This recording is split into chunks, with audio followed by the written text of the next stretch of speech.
భక్తుడు రాస్తాడు, నేను దప్పికొనుచున్నాను అని యేసుక్రీస్తు అన్నట్టు. జాగ్రత్తగా గమనిస్తే మత్తయి సువార్త 27వ అధ్యాయం 34వ వచనంలో ఆయన శిలువ ఆయన మీదకి వెళ్తే మునిపే చేదు కలిపినటువంటి ద్రాక్ష రసాన్ని ఆయనకి ఇచ్చారు. చేదు కలిపినటువంటి ద్రాక్ష రసాన్ని ఆయనకి ఇచ్చారు. ఆయన తీసుకోలేదు, కొంచెం రుచి వచ్చి ఇంకా తాగలేదు. ఎందుకు తీసుకోలేదు అని అంటే, చరిత్రను బట్టి ఈ సిలువ వేసేటువంటి వాళ్ళకు కష్టంగా ఇస్తారు. అది అంటే వాడుకగా ఆచారంగా దాన్ని ఇస్తారు. దేనికోసం అంటే దానిలో మాయర్ కలిపి ఉంది, అంటే మత్తు వస్తుంది అది వేసుకోవడం, అది తాగడం వలన. శారీరక బాధ కొంతవరకు ఉపశమిస్తుంది. ఒకలాంటి మన ఇప్పుడు సాంబ్రాణి అంటాం, బోళము అంటాం. ఏమిచ్చారంటే యేసుక్రీస్తు పుట్టినప్పుడు ఆయనకి కొన్ని గిఫ్ట్స్ ఇచ్చారు. ఏమిచ్చారు? సాంబ్రాణి, బోళము. ఈ బోళము కలిపినటువంటి ద్రాక్ష రసము చేదుగా ఉంటుంది. బోళం ఎందుకు ఇస్తారు అని అంటే, అది తాగడం వలన శరీరమును కలిగే బాధ తెలియదు. ఆ బాధ తెలియకుండా ఉండడం కోసం మత్తు కలిగించే విధంగా ద్రాక్షలు కలిపిస్తారు. అది వాడుక. ఈయనది కొంచెం తాగి నేను తాగనన్నాడు. కారణం ఏంటంటే నీకు తెలుసు, ఆయన శారీరక బాధను స్వయంగా అనుభవించాలి. ప్రతి కష్టాన్ని తను అనుభవించాలి. మానవుని కోసం భరించే బాధ కనుక ఆయన తెలియకుండా భరించడం కాదు, కానీ తెలిసి స్పృహలో ఉండి ఆయన చేతనం కలిగి శారీరక బాధ అనుభవించాలని ఆయన ఇష్టం. కాబట్టి తీసుకోలేదు. అలాగే యోహాను సువార్త 19:29లో కనుక చూస్తే, చిలుకను కలిపినటువంటి ఆ చిలుక ఆయనకి ఇచ్చారు. చిలుకను కలిపించారు. చిరక అంటే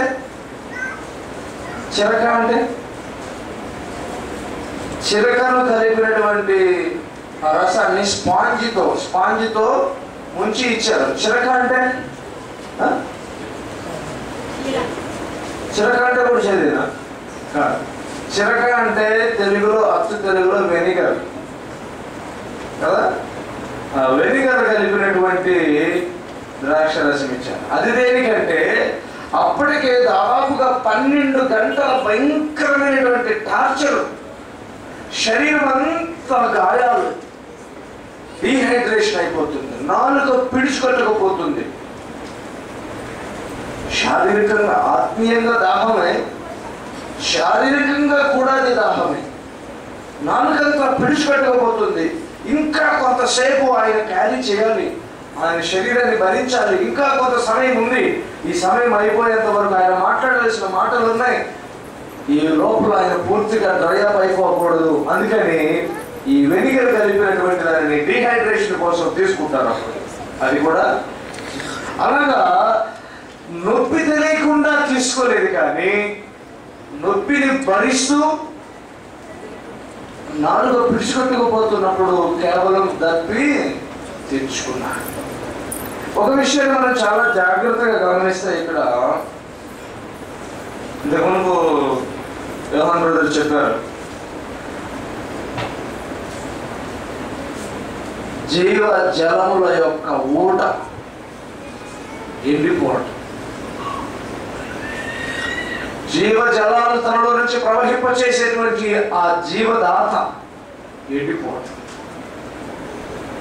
ఇది నిజంగా మన కోసం ఆయన ఆ భయంకరమైన స్థితిలో ఉండిపోవడం. ఈ విషయంలో ఒక విషయం మనకేమర్థమవుతుందంటే, ఏ క్రైస్తవుని జీవితానికి ఈ జీవనంలో, ఈ లోకంలో ఉన్నప్పుడు నో గ్యారంటీస్. గ్యారంటీస్ అంటే నీవు ఖచ్చితంగా సుఖంగా ఉంటావు, నీవు ఖచ్చితంగా మేలు అనుభవిస్తూనే ఉంటావు, ఖచ్చితంగా నీవు సౌఖ్యంగా ఉంటావు అని ఎక్కడ గ్యారంటీ? ఎప్పుడైనా నీవు ఇలాంటి కష్టం అనుభవించి రావచ్చు, ఎప్పుడైనా ఇలాంటి ఆకలి దప్పులకు నీవు లోను కావచ్చు. ఎప్పుడైనా ఇలాంటి శ్రమ నీకు నాకు ఎదురు కావచ్చు. There is no guarantee for anybody, so-called Christian, while living on the earth. ఈ లోకంలో, ఈ భూమిపై ఉండగా నా జీవితంలో జరిగే రకరకాల సంఘటనలకు ముఖ్యంగా దేవుని వాక్యం సెలవిస్తుంది. నీకు బాధ వస్తే ఆయన తీరుస్తాడు, నీకు కష్టం వస్తే ఆయన ఆదరణ ఇస్తాడు, కానీ నీకు కష్టమే రాకుండా చేస్తానని there is no word in the scripture. లేఖనాల్లో ఏ మాట కూడా అలాగ రాయబడింది. మరొక మాట మనం తెలుసుకోవాల్సింది ఏంటంటే, వీళ్ళ తలంపులు దేవుని దాసులు పూర్తి చేశారు కాబట్టి, శ్రమ అనుభవిస్తున్నప్పుడు మనం దేవునికి వ్యతిరేకంగా ఉన్నామని కాదు. అన్నిసార్లు, కొన్నిసార్లు మనం శ్రమ అనుభవిస్తుంటాం.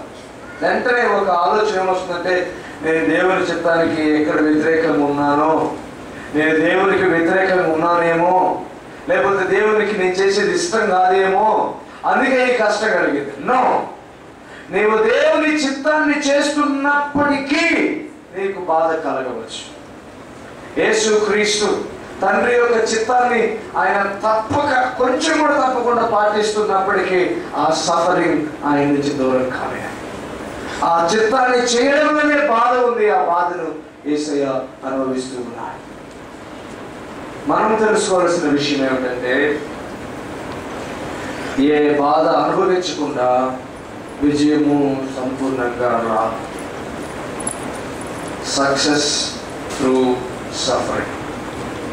No pains, no gains. అలాగే ఏ సఫరింగ్ లేకుండా సక్సెస్ రాదు అనేది మనకు తెలుసుకుంటున్నాం.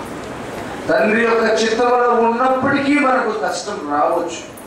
ఇంకా గొప్ప విషయం ఏమిటంటే, నాకు చాలా సంతోషం ఈ మాట అనుకున్నప్పుడల్లా, యేసయ్యకు దాహం అడిగితే నోరు తెరిచి అడిగాడు. కొన్నిసార్లు నామోషిలో మనం అవసరాల్లో ఎదుటి వాళ్ళు ఏదైనా అడగాలనుకో, అమ్మో అడిగితే నాకుంది ఆ మనసు, ఏదైనా సమయంలో అడగాలంటే మనసు అంతా ఒకలాగైపోతుంది. నువ్వు ఎవడు అయ్యా, దర్పకైతే యేసయ్య కూడా అడిగాడు అనిపిస్తుంది అప్పుడు. అడగడంలో తప్పులేదు, కానీ అడగాల్సినట్టు అడగకపోతేనే తప్పు కదా. కొంతమంది భిక్షగాళ్ళ గురించి సూక్తి చెప్తారు, ఒక జోక్ చెప్తారు. అడగాల్సినట్టు అడగకపోతేనే వస్తుంది తంట అంతా. అడగాల్సిన విధానాలు అడిగితే ఎవరైనా చేస్తారు. వాస్తవానికి దేవుడు చెప్తాడు, అడగడం పెద్ద ఆర్ట్. కొంతమంది అడిగితే మన ప్రాణం ఇచ్చేయాలనిపిస్తుంది, కొంతమంది అడుగుతుంటే నోరు సొప్పురాలనిపిస్తుంది. అడగడం అనేది పెద్ద ఆర్ట్. అన్ని ఆర్ట్స్లో అడగడం అనేది పెద్ద ఆర్ట్. మీకు తెలుసో లేదో, ప్రతిదీ లోకంలో ఉన్న ప్రతిదీ అడగడం మీద ఆధారపడదు. మీరు మళ్ళీ అప్లై చేసుకొని చూడండి, ఆశ్చర్యం కలుగుతుంది. ప్రతిదీ అడగడమే. పుట్టే దగ్గర నుంచి సత్యాంత వరకు ఎక్కడైనా అడగడమే మేజర్ టాపిక్. అందుకే దేవుడు కూడా అన్నాడు, అడుగుడి మీకు ఇవ్వకూడదు. ఈ అడగడం కూడా కరెక్ట్గా అడగాలి, సరైన విధానంలో అడగాలి. అడగడానికి నామోషి పడదు, అడగడానికి ఇబ్బంది పడదు. మనకు చూపిస్తున్నాడు ఆయన ఒక మాదిరి. ఎంత గొప్ప కార్యములు చేశాడు ఆయన ఈ లోకంలో. ఆయన అడిగిన వారికి కాదనకుండా హెల్ప్ చేశాడు. అలాంటిది ఆయన అడగవలసి వస్తే అదే నేను ఇంతటి వాడిని అంతటి వాడిని అనుకోలేదు. ఒక విషయాన్ని మనం స్పష్టంగా తెలుసుకోవాలి. నీ కొరకు నా కొరకు ఆ భయంకరమైనటువంటి స్థితిలో ఆ గొప్ప బాధను, ఆ యాత్రను అనుభవిస్తూ మనకు రెండు విషయాలు స్పష్టంగా తెలియజేస్తున్నాడు. మొదటిది, తండ్రి యొక్క చిత్తాన్ని చేస్తున్నప్పటికీ మనం కొన్నిసార్లు వేదనలు, బాధలు పడవలసి రావచ్చు. రెండవది, ఆ వేదన, బాధల నివృత్తి కోసం నీవు సహాయం అడగడంలో తప్పు లేదు. కొన్నిసార్లు అడగడం అంటే దేవుని యొక్క తలంపును బట్టి ఆ బాధ నివృత్తి కోసం నువ్వు చేసే మొరలో తప్పు లేదు. అలాగే అని చెప్పి ఆ బాధని కష్టాన్ని పడకూడదని కాదు, కానీ ఆ బాధ కష్టంలో నీ రిప్లై, నీ రెస్పాన్స్ అనేది తప్పు కాదు. అయ్యా నాకు బాధ కలుగుతుంది అని నీవు అన్నప్పుడు అది సనగడం కాదు. నాకు ఎందుకు ఇచ్చావు ఇది, నాకు వద్దు అని అంటే తప్పు, కానీ నాకు చాలా బాధ కలుగుతుందంటే తప్పు కాదు. మనం కీర్తనలో ఆ అంశాన్ని చాలా చక్కగా చూస్తాం. చాలాసార్లు దావీదు ప్రార్థిస్తాడు, నా కళ్ళు క్షీణించిపోతూ ఉన్నాయి, నా శరీరం శుష్కించిపోతుంది, నా పడక కన్నీళ్లతో తేలిపోతుంది, నేను ఎంతో బాధను అనుభవించిన వాడిని అవుతున్నాను. ఎడుగో మనుష్యులు లేని అరణ్యమునకు నేను గువ్వనై ఉంటే పారిపోదును. నా బాధ వేస్తుంది చెప్తున్నాను. నాకు ఎందుకు ఇచ్చాను ఈ బాధ అంటే తప్పు అవుతుంది, కానీ అయ్యా నాకు నిజంగా బాధగా ఉందని తప్పు లేదు. యేసయ్య అదే చెప్తున్నాను, నాకు దాహం అవుతుంది, నాకు దాహం అవుతుంది. నీ శారీరకమైన బాధ చెప్పడంలో తప్పు లేదు, ఆ బాధను బట్టి సనగడంలో తప్పు ఉంది. నేను దేవుని చిత్తాన్ని చేస్తున్నప్పుడే కొన్నిసార్లు బాధను అనుభవించాల్సి వస్తాయి. తండ్రి దగ్గర మనం వాటిని యథేచ్ఛగా వాటి విషయమై నివృత్తి కోసం, వాటి యొక్క సలహాల కోసం, వాటి విషయంలో మన స్వాంతన కోసం, ఆదరణ కోసం మనం తండ్రి చిత్తాన్ని అడగవచ్చు, తండ్రి దగ్గర మనం అడగవచ్చు. రెండవ విషయాన్ని మనం ఆల్రెడీ డిస్కస్ చేసాం, ధ్యానం చేసాం. అదేమిటంటే అది ఆయన ఆత్మల కొరకైన దాహం అనే పాయింట్ కూడా. ఆరవ మాట మనం ధ్యానం చేస్తే సమాప్తమైనది. ఏమేమి సమాప్తమైనది కూడా మనం ధ్యానం చేసాం. ఒక విషయం, మన జీవితంలో ఒక సవాల్ ఏంటంటే నీకు నాకు దేవుడిచ్చిన బాధ్యతను సమాప్తం చెయ్యకుండా మనం ఈ లోకం నుంచి వెళ్ళిపోకూడదు. ఆయన సమాప్తం చేసి తండ్రి దగ్గరికి వెళ్తూ ఉన్నాడు. మరి నీకు నాకు దేవుడిచ్చిన బాధ్యత ఏమిటో ఎరిగి దాన్ని సమాప్తం చెయ్యకుండా మనం ఈ లోకాన్ని విడిచిపెట్టకూడదు. ఈ లోకం నుంచి విడిచిపెట్టే లోపలే మనం దాన్ని సమాప్తం చేసుకోవాలి. ముఖ్యంగా చతుర్వాస్తాయి అనేటువంటి మాటలో paid in full, it is finished అన్న మాటలో టెలియో అనే మాట ఒకటి, టెటో అనే ఒక మాట. రెండు, టెలియో అంటే I have brought it to the end అని అర్థం. నేను దీన్ని పూర్తిగా ముగించేస్తున్నాను, దీన్ని చివరికి తీసుకొచ్చి అంతము చేస్తున్నాను. దీన్ని ఏమిటది? అదే గొప్ప విషయం. ఆయన కాదు సమాప్తమైంది, ఏమిటి? అది సమాప్తమైంది. ఏమిటది? ఆ కష్టము, ఆ వేదన, ఆ బాధ, ఆయన చేయవలసిన సమస్తము సమాప్తమైంది. కానీ ఆయన నిలిచి ఉన్నాడు. ఆయన ఉన్నాడు, ఆయన ఇప్పుడు ఉన్నాడు, ఇకను ఉంటాడు. ఎందుకంటే ఆయన అలాగ ఉన్నవాడై ఏమీ మన కొరకు మిగల్చకుండా సమాప్తము చేసి ఉంచాడు. ఒక విషయాన్ని మనం చూద్దాం, ఏమేమి సమాప్తమైంది. నోటి మాటలుగా ఆయన కొరకు తండ్రి నియమించిన బాధలన్నీ సమాప్తమైనాయి కదా. యెషయా గ్రంథంలో అంటాడు, ఆయనను అప్పగించుట, శ్రమపరచుట, ఆయనను నానా గాయముల చేత తండ్రికి ఇష్టమాయను. తండ్రి నిశ్చయించిన, సంకల్పించినటువంటి ఆ కష్టములన్నీ సమాప్తమైపోయాయి. ఇశ్రాయేలు యూదుల ప్రధాన యాజకుల యొక్క వ్యసనాన్ని బట్టి, ఆ ఈర్ష్యను బట్టి వారు చేసే ప్రతి ఇబ్బందికరమైన చర్య సమాప్తమైపోయింది. అలాగే పాత నిబంధన మొదలుకొని సకల ప్రవచనాలు సంపూర్ణముగా నెరవేర్చబడ్డాయి. అలాగే ప్రతి విధమైనటువంటి ధర్మశాస్త్ర క్రియా సంబంధమైనవి ఏ క్రియలైతే యేసయ్య పూర్తి చేయాలో ఆ ధర్మశాస్త్రం అంతటిని ఆయనలో సంపూర్ణముగా సమాప్తులు చేసి ఉన్నాడు. అంత మాత్రమే కాదు, యేసయ్య యొక్క శారీరకమైన శ్రమంతా కూడా సమాప్తమైపోతూ ఉంది. మన కొరకు యేసయ్య చేసిన ఆ విమోచన కార్యం అంతా కూడా, ఏం చేస్తే మనం విమోచించబడతామో ఆ విమోచన కార్యం అంతా సమాప్తమైపోయింది. తద్వారా ఆయన మరణం ద్వారా ఏం జరుగుతున్నది అంటే, ఆ పాపము వలన కలిగినటువంటి దేవుని ఉగ్రతకు ఆయన శాంతి చేశాడు. సాతానుకు మరణకరమైన దెబ్బ కొట్టాడు, మరణాన్ని ఆయన విడిచివేశాడు. కృప అనేటువంటి జీవ జలాన్ని ఆయన ఓపెన్ చేశాడు. కృప అనేటువంటి దారును ప్రవహింప చేయడానికి ఆయన ఓపెన్ చేశాడు. ఆ కృప అనే దారును ప్రవహింప చేశాడు ఆ శిలువలో నుండి. చివరిగా చూస్తే ఆయన ఆ శాంతి అనేటువంటి పునాదిని మన కోసం ఎల్లవేళలా, అనగా సమాధానమైనటువంటి పునాదిని మన కొరకు ఆయన నియమించాడు. ఈ లోకంలో మనం గమనించాం,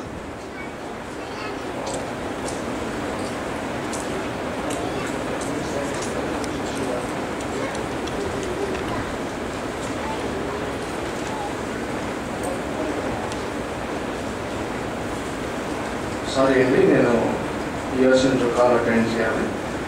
సో త్వరగా ఈ మాట నిర్వహించుకున్నాను.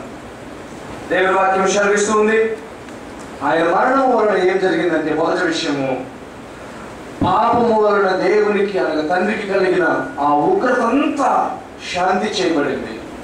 రెండవ విషయము సాతానుకు భయంకరమైన మరణకరమైన దెబ్బ సాతానుకు కలిగింది. మూడవది ఆ కృపాదారును ఆయన ఎల్లటికీ ప్రవహింపు చేయడానికి ఆయన ఓపెన్ చేశాడు. నాలుగవ విషయం ఏమిటంటే శాంతి అనేటువంటి పునాది మన కొరకు ఆయన వేశాడు. ఇప్పుడు తండ్రికి మనకు శాంతి సమాధానము కలిగింది. ఏమేమి పూర్తిగా చెల్లించబడిందంటే మనకు తెలుసు, మన ప్రతి పాపమునకు వెల చెల్లించబడింది. ఈరోజు మనం దేవుని సన్నిధిలో, అయ్యా నేను ఫలానా పాపం చేశాను, ఎస్ ఆయన అంటాడు దాని కొరకు వెల చెల్లించబడింది. అయ్యా నేను ఫలానా విధంగా నేను నిర్లక్ష్యం చేశాను, ఎస్ నేను దానికోసం పే చేశాను. ఇదిగో నేను ఫలానా విధంగా నేను నీకు ఇబ్బందికరమైన పరిస్థితులు నీకు వ్యతిరేకంగా చేశాను, అయినా దానికి నేను వెల చెల్లించాను. ప్రతి పాపమును నీవు పేరును నీవు పెట్టి ఆ ఎదుటి అడుగు ప్రతి పాపానికి ఆయన వెల చెల్లించాను. ప్రియ సహోదరి సహోదరుడా, నీ కొరకు నా కొరకు ఆయన సమస్తమును చెల్లించాడు. అయితే 3 నియమాలు మనం తెలుసుకోవాలి. 3 విషయాలు మనం క్షుణ్ణంగా ఎరగాలి. ఆయన సమాప్తం చేయడం వల్ల ఏంటంటే మన రక్షణ కార్యము సమాప్తమైంది. మన రక్షణ కోసం ఏమి చేయాలో ఆ కార్యమంతా కూడా సమాప్తమైపోయింది. రెండవ విషయం ఏమిటంటే యేసు చేసిన దానికి మనం ఏదైనా జతపరచాలని ప్రయత్నం చేస్తే అది ఫెయిల్ అయిపోతుంది. రక్షణ ఆయన ప్యూర్, ఆయన అవుట్ అండ్ అవుట్ పరిపూర్ణంగా ఆయన ఇచ్చినటువంటి వరం. అది రక్షింపబడడానికి నీవు నేను చేసే పని ఏం లేదండి. రక్షింపబడడానికి మనం ఏదైనా యాడ్ చేస్తే, నేను ఇది చేస్తేనే రక్షించబడతాను అని నీవు నేను అనుకుంటే అది తప్పు. మనం రక్షించబడ్డాము కాబట్టి రక్షణకు అనుసారమైన జీవితాన్ని మనం జీవించాలి. మూడో విషయాన్ని చూస్తే ఆ రక్షణని నీవు ఫ్రీగా రిసీవ్ చేసుకుంటే చాలు. అయ్యా నీది రక్షణ, రక్షణ కోసం నీవు అన్నీ చేశావు, ఇది నీ వరము, నేను విశ్వాసం వలన నీ కృప చేత నేను పొందుకుంటానని నేను చెప్పగలిగితే చాలు. 7వ మాటను ధ్యానం చేద్దాం. తండ్రి నీ చేతికి నా ఆత్మను అప్పగించుకొనుచున్నాను. తండ్రి నీ చేతికి నా ఆత్మను అప్పగించుకొనుచున్నాను. ఈ మాటలో మనం చూస్తే ఈ మాటల్లో 3 మీనింగ్స్ మనకు కనిపిస్తాయి. ఏమిటంటే మొదటి మాట ఆయన చెప్తున్నప్పుడు తండ్రి మీరేమి చేస్తున్నారు, మీరు ఎవరు కనుక వీరిని క్షమించుకున్నాడు. ఆ చివరి మాట తండ్రి నీ చేతికి నా ఆత్మను అప్పగించుచున్నాను. 3 విషయాలు. సేఫ్టీ ఉంది, తండ్రి చేతుల్లో భద్రత ఉంది. మొదటి మాట తండ్రి చేతికి, తండ్రికి కుమారుడికి ఉన్నటువంటి ప్రేమ బాంధవ్యం కనిపిస్తూ ఉంది. తండ్రి చేతికి ఆత్మను అప్పగించడంలో దేవుని అంగీకారం ఉన్నది. భద్రత, ప్రేమ, అంగీకారం. తండ్రి చేతికి మన ఆత్మను అప్పగించడంలో, అలాగే తండ్రి చేతికి యేసయ్య ఆత్మను అప్పగించడంలో భద్రత ఉంది, సేఫ్టీ, ప్రేమ ఉంది, ఎవర్ లాస్టింగ్ లవ్ ఉంది. ఆయన మూడవదిగా అప్రూవల్ ఉంది, అంగీకారం ఉంది. ఆయన అంగీకరిస్తున్నాడు, తండ్రి చేస్తున్నా. ఆ అప్రూవల్ ఏమిటంటే నీవు సమస్తమును సంపూర్ణం చేశావు, నీవు సమస్తమును చక్కగా నెరవేర్చావు. ఇప్పటి నుండి సకల మానవాళికి ఒక సురక్షితమైన మార్గం ఏర్పరచబడింది. మరో విషయాన్ని మనం గమనిస్తే కీర్తనలు 31వ అధ్యాయము 5వ వచనం చదువుదాం. కీర్తనలు 31:5. నేను ముగిస్తున్నాను, ఈ మాట చెప్పి ముగిస్తున్నాను. కీర్తనలు 31:5. నా ఆత్మను నీ చేతికి అప్పగించుచున్నాను. నా ఆత్మను నీ చేతికి. యూద ఇదిలో అనగా యూదుల యొక్క సంప్రదాయంలో ప్రతి తల్లి నిద్రపోయే ముందు కుమారుడికి మాట నేర్పిస్తుంది, నా ఆత్మను నీ చేతికి అప్పగిస్తున్నాను. ఈ మాటకు యేసయ్య తండ్రి అని యాడ్ చేస్తున్నాడు. తండ్రి, నా ఆత్మను నీ చేతికి అప్పగించుచున్నా. చూడండి, ఇక్కడ ఒక ఇంపార్టెంట్ విషయం కూడా ఉంది. ఆ చివరి క్షణంలో కూడా తను నేర్చుకున్న విషయాలను ఎరిగి వాటిని బుద్ధిపూర్వకంగా నెరవేరుస్తున్నా. ఇంకొక మాట చెప్పాలంటే, మనందరికీ వాక్యం తెలుసు, చాలా విషయాలు నేర్చుకుంటాం. దాన్ని చేయవలసి వచ్చినప్పుడు చేయకుండా ఫెయిల్ అవుతూ ఉంటాం. యేసయ్యలో చూస్తుందంటే, చిన్ననాటి నుంచి ఆ మాట నేర్చుకున్నాడు, నా ఆత్మను నీ చేతికి అప్పగిస్తున్నాను. ఈరోజు నిజంగానే ఆ మాట యొక్క నెరవేర్పుని తన జీవితంలో చేస్తూ ఉన్నాడు. ఒక మంచి పాఠం మనం నేర్చుకునేది ఏంటంటే, వాక్యాన్ని వినడం, చదవడం, ధ్యానం చేయడం మాత్రమే కాకుండా ఆ వాక్యమును బట్టి నడుచుకోవడం, జీవించడం కూడా మనం చూడాలి.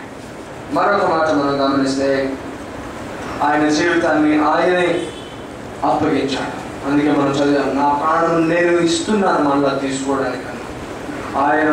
ఆయనకి తెలుసు ఆయన ఖచ్చితంగా తండ్రి చేతిలోనికి వెళ్తున్నాడు. ఆయన మరణించడానికి భయపడడం లేదు. కారణం ఏంటంటే, ఆయన తిరిగి లేయడానికి మరలా ఒక ప్రొవిజన్ ఉంది. అంత మాత్రమే కాదు, ఆయన మరణించకపోతే మనకు సంపూర్ణమైన విడుదల లేదు కనుక సంపూర్ణమైన విడుదల మనకి ఇవ్వాలంటే ఆయన సంపూర్ణంగా మరణించాలి. అంత మాత్రమే కాదు, ముఖ్యంగా ఒక విషయాన్ని మనం గమనించాలి. ఆయన చనిపోయేటప్పుడు ఎవరి మీద ద్వేషం లేదు, ఎవరి మీద కోపం లేదు, ఎవరి మీద ఎటువంటి ఎగెయిన్స్ట్ థింగ్స్ ఆయన హృదయంలో లేవు. ఈ విషయం మనకు చాలా స్పష్టంగా తెలియాలి. ఆయన ఎక్కడికి వెళ్తున్నాడు ఆయనకి స్పష్టంగా తెలుసు. ఆయన ఒక మాట చెప్తున్నాడు, వీరు క్షమించబడాలి, వీరు నేను ప్రేమిస్తున్నాను, ఇదిగో ఈ బాధ్యత నీకు అప్పగిస్తూ ఉన్నాను. ఇన్ని మాటలు అన్న తర్వాత ఆయన హృదయంలో ఒక్క బిటర్నెస్ కూడా లేదు. కొంతమంది చనిపోతే ఏమన్నా తెలుసా, నిన్ను విడిచిపెట్టను, చచ్చిపోతే కూడా అంటారు చివరిగా, నేను దయ్యమైన నిన్ను పీడిస్తాను. కొంతమంది ఏం చేయలేని పరిస్థితుల్లో చూస్తుంటారు, నేను దయ్యమైన నిన్ను పీడిస్తాను. శైలిలో చూస్తే ఆ ద్వేషమే లేదు, ఆ కోపమే లేదు. ఇంత బాధ పెట్టాడు. చివరిగా చనిపోయేటప్పుడు, తండ్రి నా ఆత్మని నీకు అప్పగిస్తున్నాను కానీ వీళ్ళు మాత్రం విడిచిపెట్టదు అనలేదు ఆయన. అన్నాడు ఆయన, అనలేదు, నా ఆత్మని నీకు అప్పగిస్తున్నా అంతే. దావీదు చనిపోయేటప్పుడు ఏమన్నాడు, అయ్యా సొలొమోను జాగ్రత్తగా విని, ఏది విన్నా వినకపోయినా ముందు ఒక మాట చెప్పాడు, నీ దేవుడు యెహోవాను క్షుణ్ణంగా తెలుసుకో, ఆయన మార్గంలో వెళ్ళు, ఆయనతో దగ్గరగా ఉండు, అలా చేయి ఇలా చేయి అన్నాడు. ఒక్క మాట, చాలా ఇంపార్టెంట్ మాట చెప్తున్నాను ఏమిటో తెలుసా, అలా శివి ఉన్నాడే వాడు నన్ను తెచ్చాడు. వాడు తెచ్చాడు కనుక వాడు చనిపోయేటప్పుడు వాని వెంట్రుకలు నెత్తితో తడవకుండా శాంతిగా వాడు సమాధిలోకి పోకూడదు, జాగ్రత్త వాడు తలదరికేయమన్నాడు కదా. చచ్చిపోయినప్పుడు కూడా మర్చిపోలేదు. వాస్తవానికి ఇక్కడ తప్పలేదు. దేవుని అభిషిక్తుడిని శపించినందుకు దేవుడే ఆ తీర్పు విధించాడు. తప్పుగా అర్థం చేసుకుంటాడు. దావీదు పగ పెట్టుకోలేదు, దేవుడే చెప్పాడు దావీదుకి, అభిషిక్తుడిని శపించినందుకు గాను ఆ రోజు శిక్ష విధించాను, ఇంకా మారలేదు శివి, అది నేను ఇప్పుడు అమలు చేస్తున్నాను, నీ నోటితో చెప్పమన్నా. అంటే దావీదు కూడా పెట్టుకోలేదు. అలాగే అంటే నేను ఎందుకు ఇప్పుడు రిమైండ్ చేస్తున్నానంటే, మళ్ళీ దాని విషయంలో ఒక అపార్థం మిగిలిపోతుంది. ఇక్కడ యేసయ్య చనిపోయే చివరి క్షణంలో ఏమాత్రం కొంచెం కూడా బిటర్నెస్ లేదు, కొంచెం కూడా కోపం లేదు. నన్ను ఇట్లా కొట్టారయ్యా, వీడిని విడిచిపెట్టా, ఎంత బాధ పెట్టారయ్యా, వాళ్ళు విడిచిపెట్టద్దు, చివరికి ఆపు చెప్పాలి. మరణించేటప్పుడు బాధ అంతా ఫైనల్ అయిపోతుందని తెలుసు, కష్టం అంతా అయిపోతుందని తెలుసు, కొద్ది కష్టము ఇంకొంచెమే ఉంది, ఆ వేదన అంతా అయిపోతుంది. ఇప్పుడు కొంచెం ఆ శక్తిని అంతా కూడగచ్చుకొని ఆ ఆపసపాలు పడుతూ ఆయాసంతో చెప్తాను, చచ్చిపోతా అయ్యా, నేను చచ్చిపోతున్నా, వాడిని మాత్రం విడిచిపెట్టద్దు అనే వాళ్ళు మనం చాలా మంది చూసాం. వాళ్ళు కూడా పటం పెట్టుకొని దండేసిన, ఆయన నీ ప్రాణం తీసుకుని విడిచిపెట్టను అన్నా, నిన్ను చంపిన విడిచిపెట్టని వాళ్ళు. ఎందుకంటే రే మా నాన్న చచ్చిపోతే చెప్పిన మాట ఇది, వాడి శవం చూడకుండా నేను మళ్ళీ ఇది అవ్వకూడదు, నా ప్రాణం మీద పర్వాలేదు, మా నాన్న కోపాన్ని మాత్రం నేను అలా కాదు, యేసయ్య చివరి నిమిషంలో ఎంత ప్రశాంతంగా తండ్రి ముఖంలోకి ముఖం పెట్టి చూసి నవ్వుతున్నాడు. తండ్రి, నేను ఎక్కడ ఫెయిల్ అయిపోతాను అనుకున్నా, లేదు, ఫెయిల్ కాలేదు. నేను సక్సెస్ సాధించా, నేను జయించా, అన్నిటి చేసేసా, ఇంకేమీ లేదు, అంతా అయిపోయింది, అందరినీ క్షమించేసా, ఇంకేమీ లేదు. వాళ్ళ కోసమే కదా నేను ఇంత చేశాను. ఏ బాధ, ఏ కష్టం, ఏ వేదన, ఏ రోదన లేకుండా వాళ్ళని నేను క్షమించమని అడుగుతూ నీ దగ్గరికి వస్తున్నాను. వాళ్ళని క్షమించిన ఆయన, వాళ్ళ వ్యాధి బాధలు నువ్వు స్వస్థపరచు. నేను నీ దగ్గరికి వస్తున్నాను, నాకు తెలుసు నీ దగ్గరికి వచ్చేస్తున్నాను. ఇంకేముంది, కొంచెం ఒక్క నిమిషం ఈ చెరువు మీద చెట్టు నుంచి జంప్ అయిపోతాను. నాకు సంతోషం, ఇంకేం లేదు. సకల మానవాళికి ఇగో ఏకైక మార్గంగా నిలవడానికి నేను ఇగో రక్షణ మార్గాన్ని ఏర్పాటు చేసి వచ్చేస్తున్నాను, జయించేశానని చెప్తున్నాడు. హల్లెలూయా. ఆ సమయంలో ఆ మాట అంటున్నప్పుడు సాతానుడు చెవులు చిరుబడి ఉంటాయి. వాడు పరిగెత్తి అతను ఇటు వేదన పడుతూ ఉన్నాడు. మరణించేటప్పుడు అని చెప్తున్నాడు, నా ఆత్మను నీ చేతికి. సాతానుడు అనుకున్నాడు, నా చేతికి వస్తే ఇంకా రాకుండా తొట్టిపడదాం అనుకున్నాను. ఈ ఆత్మ ఎక్కడికి పోతుంది? తండ్రి యొక్క చేతికి పోతుంది, దొరకకుండా వెళ్ళిపోతుంది. తిరిగి మళ్ళీ సమాజం నుంచి తిరిగి విజయంతో మహిమతో తిరిగి లేనై ఉన్నది. నా పని అయిపోయింది. ఎవరి పని అయిపోయింది? ఇట్ ఈస్ ఫినిష్డ్ అన్నాడు. దాంట్లో సాధారణ పని కూడా అయిపోయింది. వాడికి కూడా శరీర మూల్యం నేను చెల్లించాను. వాడి తల చితికిపోయింది, ఇంకేం లేదు, పాము ఒక్కటే ఊపుతున్నాడు. కొన్నిసార్లు మనం చూస్తాం, పాముని కొట్టేటప్పుడు తల చేస్తాం, కొంచెం తోకే. కనుక ఈ సమయంలో ఆయన కార్యమంతటిని పూర్తి చేసి తండ్రికి ఆత్మను అప్పగిస్తూ ఉన్నాడు. ఆ విధంగా మనం మన కార్యములను సంపూర్తి చేసి మనమందరము తండ్రికి అనుకూలముగా, ఆయనకు దగ్గరగా ఫినిష్ టాస్క్తో మనం తండ్రిని ఎదుర్కోవలసిందిగా మనం చేస్తూ ఈ మాటలు ముగిస్తూ ఉన్నాను. దేవుడు మనలను, మన కుటుంబాలను ఎల్లప్పుడూ ఆశీర్వదించి దీవించి వర్ధిల్ల చేయగాక. ఆమేన్. ఆమేన్. దేవుడు నిన్ను దీవించుగాక.